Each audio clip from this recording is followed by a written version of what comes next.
Pleasant good day, everyone. I am so honored to be asked to be a part of this conversation as you have your important meeting connection today. And just to bring back some of the things we talk about when we last spoke, and we talk about disrupting the status quo. And I like the fact that I was asked to do this quick reminder because so often when we are in the moment, we do the thing that we are supposed to do. We listen, it resonates with us. We get it into our system. But as soon as we get out of that space and back into the classroom and into our offices and doing our 1 million tasks, somehow something gets left behind. And oftentimes we are realizing more and more that the equity stuff is getting left behind. And so I just want to take this simple moment to remind us of our moral courage, our responsibility, not to each other, not to even ourselves, but to the students in our care. I want us to think the ways in which we are disrupting what is regular, what is normal, what has come to be acceptable, the ways in which we are disrupting those things that we have seen around us and it seems as if nothing is happening. We have to bring them to the forefront and to be a little bit more intentional in our work. Just today, I had a conversation with an equity department who does such amazing work, and we were talking about awareness and action. And there's the same complaint again. It seems like so many of us are stuck at awareness. We genuinely say, yes, we want to learn and to unlearn. But what are we doing with all of that? What are we doing with all that learning, that unlearning, that awareness, that information? What are we doing with all this information? And the truth is, all this information that we are taking in is for us to produce. It's for us to demonstrate.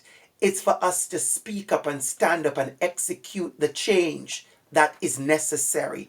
And so I want to leave that with all of us. And another thing I want to leave with you is the powerful image of the seat at the table. I just want to remind you, and I remind myself in the same breath, that we have a seat at the table and we need to do something with it. We absolutely need to do. We can't just spin around in our chairs. Cute, right? But let us be intentional. Let us be intentional. And something that I didn't say when I met with you last, and I'm going to say this. This is a journey. I'm not giving you a reason to take your time. But I'm also letting you know it is a journey, because sometimes I see it happening. So many of us as leaders who are passionate and we want to see the change, and we lose steam. Sometimes we lose hope. Sometimes we get demotivated. Sometimes it feels like we are in this alone. I want you to understand it is a journey. And I can tell you genuinely that so often, every now and then, I have to remind myself that it is a journey, because I come against a bump in the road. I come against a pothole. I come against something broken down. I come against a gate. I come against a barrier. I come against sometimes even a dead end. But I have to know that this is a journey and I cannot lose hope. We cannot lose hope as leaders. And so I want to remind us of that. And remember, in the work that we are doing, start with ourselves. If you ask me what I think is one of my genuine success, or one of the genuine factors I think that has led to my continued success in this work, and I would say to you, it's my heart. I am invested way beyond the keynote. I am invested way beyond a workshop. I'm invested way beyond the opportunity for me to stand at the mic. I'm invested way beyond the opportunity for me to be at the table, a seat at the table in a policy meeting. I'm invested way beyond that. And when I say way beyond that, I'm talking about the most impactful space is how I deal with other people's children, how I show up in the classroom as an educator, the things that I say to a parent, the things that I speak within community, the things that I stand for, the things that I feel in my heart that needs changing, the ways in which I think about how will I ensure that school is a space of belonging, school is a safer space for many of our children who are marginalized and disenfranchised, many of our students who are excluded for so many reasons, whether it be religion, race, whether it be physical abilities, disability, whatever it is. How do I do that? And you do that by embodying the work. You do that by embodying the work and work at disrupting these oppressive systems. And something that I really want to underline as I do this reminder video for you.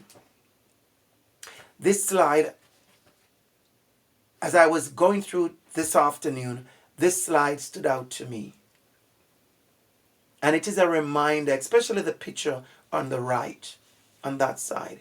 It is a reminder to me that so many harm, hurt, disappointment, hate, phobia, isms and issues happen within these classrooms, within our schools, in our building, under our watch.